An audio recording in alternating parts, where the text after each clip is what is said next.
അവന്റെ ജനനം. തോമസിന്റെയും ലില്ലിയുടെയും മൂന്നാമത്തെ കുഞ്ഞ്.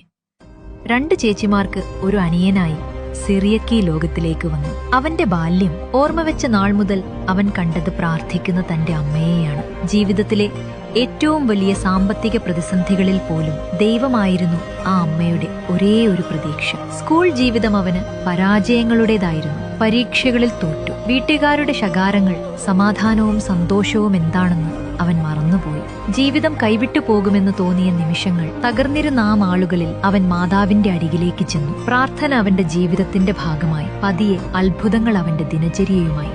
അധികം വൈകാതെ അവന്റെ ഡാഡി അസുഖബാധിതനായി. പുറമെ എല്ലാവരോടും തമാശ പറയുന്ന, അവനോട് ദേഷ്യപ്പെടുന്ന ആളായിരുന്നെങ്കിലും അവന്റെ സ്വപ്നങ്ങൾക്ക് ആ അച്ഛൻ ഒരിക്കലും തടസ്സമായിരുന്നില്ല. അവർക്കിടയിൽ വിവരിക്കാനാവാത്തൊരു ആത്മബന്ധമുണ്ടായിരുന്നു. ജീവിതത്തിലെ അവസാന നാളുകളൊന്നിൽ അമ്മ അച്ഛനോട് ചോദിച്ചു, "നിങ്ങളെന്തിനാ സിറിയക്കിനോട് എപ്പോഴും ദേഷ്യപ്പെടുന്നത്?" ബോധത്തിനും അബോധത്തിനും ഇടയിൽ കിടന്നുകൊണ്ട് ഡാഡി മറുപടി പറഞ്ഞു, "എനിക്കവൻ ഒരുപാട് ഇഷ്ടമാണ്. നീ നോക്കിക്കോ, അവൻ വലിയ നിലയിലെത്തും. അവൻ ഈ ലോകം മുഴുവൻ യാത്ര ചെയ്യും. എല്ലാ രാജ്യത്തു നിന്നും പണം അവന്റെ അടുത്തേക്ക് വരും." അന്ന് അമ്മ അതൊരു തമാശയായി തള്ളിക്കളഞ്ഞു. പക്ഷേ ആ അച്ഛന്റെ വാക്കുകൾ ഒരു പ്രവചനമായിരുന്നു. അവനൊരു ബിസിനസ് തുടങ്ങി. തുടക്കം കഠിനമായിരുന്നു. പക്ഷെ ദൈവം അവനൊരു മാലാഖയെ അയച്ചു, അവന്റെ റീനൽ.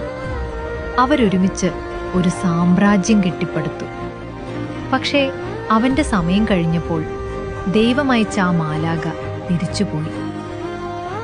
ഇന്ന് ദൈവകൃപയാൽ അന്ന് ആ അച്ഛൻ പറഞ്ഞ ഓരോ വാക്കും യാഥാർത്ഥ്യമായി. ഒരു പുതിയ വീട്, പുതിയ വാഹനങ്ങൾ, ലോകം ചുറ്റിയുള്ള യാത്രകൾ അമ്മയോടൊപ്പം. വിവാഹത്തെക്കുറിച്ച് ചിന്തിച്ചപ്പോൾ അവന്റെ പ്രാർത്ഥന ഒന്നേ ഉണ്ടായിരുന്നുള്ളൂ, തന്റെ ജീവിതത്തിന് ചേർന്ന ഒരു പെൺകുട്ടി. പണ്ട് പ്രാർത്ഥിച്ച ആഗ്രഹങ്ങൾ അവൻ മറന്നാലും അവന്റെ ദൈവം അത് മറന്നിരുന്നില്ല. ദൈവം അവന് നൽകിയ പങ്കാളി ഷെറിൻ തോമസ്. ഇത് അവരുടെ ജീവിതത്തിന്റെ പുതിയ തുടക്കമാണ്.